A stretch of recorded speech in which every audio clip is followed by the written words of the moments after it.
Assalamualaikum warahmatullahi wabarakatuh. Halo teman-teman semua, perkenalkan nama saya Putri Syakila Zahra Purwana dengan NIM 2024 00500037. Saya dari kelas SI 24A.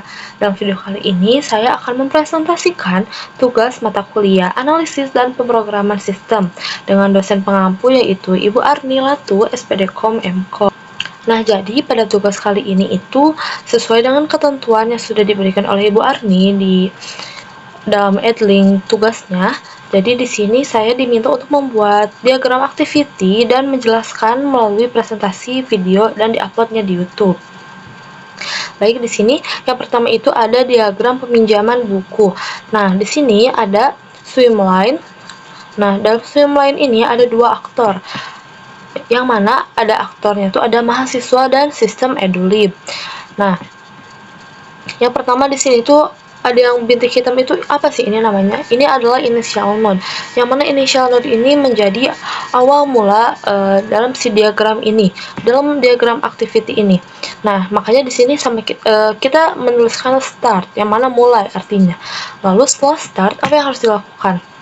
Yang harus dilakukan adalah mahasiswa diminta untuk login ke sistemnya.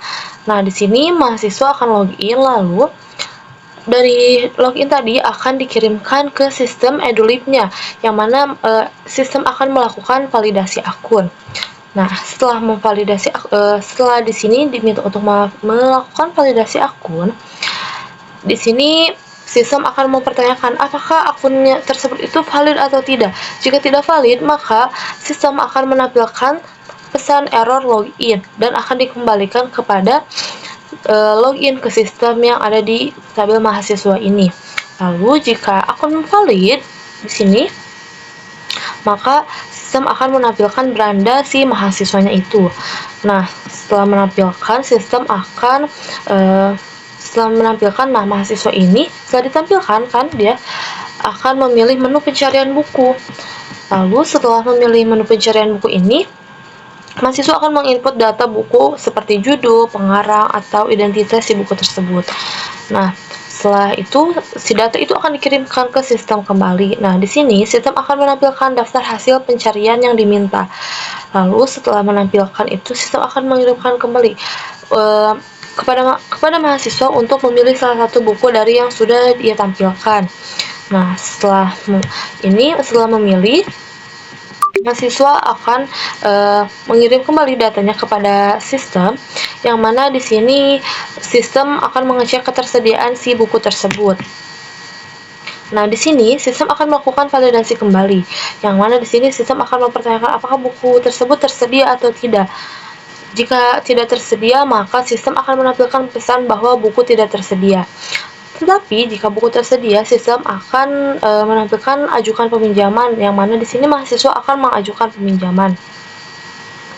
Nah, setelah mengajukan peminjaman, di sini datanya akan masuk kembali ke sistem. Sistem akan mencatat transaksi dari si peminjaman yang sudah diajukan oleh mahasiswa tersebut. Nah, di sini apa ini yang garis tab ini? Ini disebut dengan fork node, yang mana fork node ini itu adalah jika ada satu data masuk, maka yang keluar itu akan ada dua data yang masuk. Nah, selanjutnya di sini kan data yang masuk itu catatan transaksi si peminjaman tersebut kan. Nah, data yang keluar ada apa saja sih? Dua itu tuh. Nah, yang pertama itu ada menyimpan transaksi peminjaman ke database, dan yang kedua itu mengirim notifikasi email kepada mahasiswa. Nah, lalu di sini ada apa kan? Apakah sama dengan ini fork node juga? Bukan, teman-teman. Jadi ini adalah join node. Yang perbedaannya seperti ini. Kalau fork node itu satu data masuk, tetapi yang keluarnya dua. Nah, sedangkan kalau join node itu kebalikannya. Jadi kalau ada dua data masuk, yang keluarnya itu satu. Begitu. Nah, ini jadi data dari si mengirim notifikasi dan email dan menyimpan transaksi peminjamannya itu masuk ke sini dan dikeluarkan dalam satu proses, yaitu menampilkan satu status peminjaman ke mahasiswanya. Nah, sistem akan menampilkan status peminjamannya, lalu di sini mahasiswa bisa melihat daftar buku yang sedang dipinjam. Nah, kita sampai di ujung uh, diagram yang pertama di sini ada mirip seperti tadi di atas. Nah, tapi ini beda. Ini adalah activity final node yang mana akhir dari si diagram ini. Begitu. Nah, untuk diagram yang kedua, ini adalah diagram admin jika ingin melogin ke si sistemnya sebagai admin. Nah, di sini ada dua aktor juga. Yang pertama itu aktor admin dan sistem edulib. Nah, yang pertama ini seperti yang tadi sudah saya jelaskan, ini merupakan inisial node yang mana awal mulanya si diagram ini. Nah, di sini langkah yang akan admin ini tuh pertama tuh dia harus membuka halaman si login adminnya nih. Dia membuka, setelah membuka dia harus mengisi username dan password adminnya. Lalu si datanya itu akan masuk. Nah, di sini sistem menerima data login adminnya. Setelah itu sistem akan memvalidasi apakah data tersebut valid atau tidak. Jika tidak valid maka akan dikembalikan kembali si adminnya tuh untuk mengisi kembali si username dan passwordnya gitu jika tidak valid. Nah, jika valid sistem akan menampilkan dashboard si adminnya. Nah, setelah menampilkan dashboard adminnya, di sini admin bisa memilih menu kelola buku. Nah, setelah memilih menu kelola buku, sistem akan menampilkan halaman kelola bukunya. Lalu di sini admin diberikan pilihan operasi. Di sini tuh ada 3 operasi, yaitu hapus buku, ubah data buku, dan tambah buku. Nah, jika admin memilih hapus buku, maka step selanjutnya adalah memilih buku yang akan dihapus itu buku apa saja. Lalu nih, setelah memilih buku yang akan dihapus nih, akan divalidasi kembali apakah admin yakin untuk menghapus si buku tersebut. Nah, jika batal, maka akan dikembalikan lagi terhadap tampilan halaman kelola buku yang sudah diberikan oleh sistem. Nah, jika yakin, maka sistem akan menghapus data buku yang sudah diajukan. Lalu setelah itu sistem akan memperbarui daftar buku.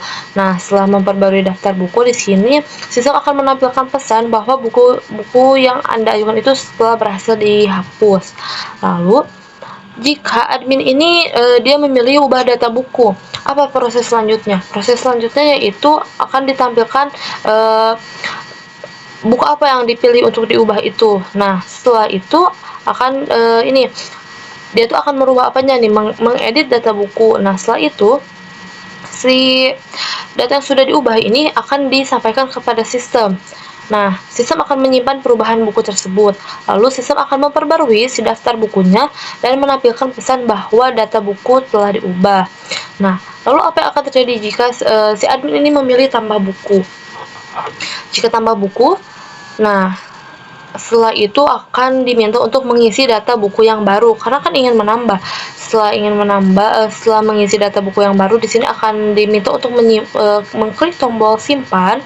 Lalu di sini datanya akan masuk ke sistem. Nah, di sini sistem akan menyimpan data buku yang baru itu. Setelah menyimpan, sistem akan memperbarui data buku yang barunya. Nah, setelah diperbarui, sistem akan menampilkan pesan bahwa buku itu berhasil ditambahkan. Nah, dari ketiga akhir si proses ubah, hapus, dan tambah tersebut semuanya akan dimasukkan ke sini. Ini apa ini? Ini merge node.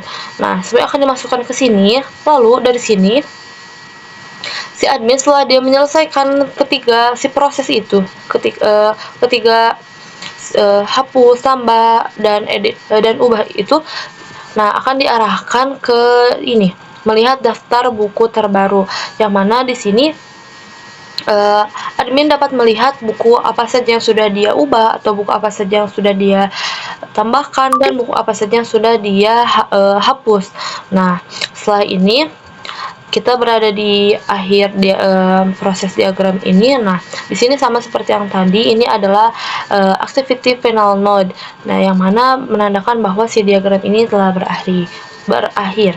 Nah, mungkin begitu saja presentasi kali ini. Begitu saja yang akan saya sampaikan.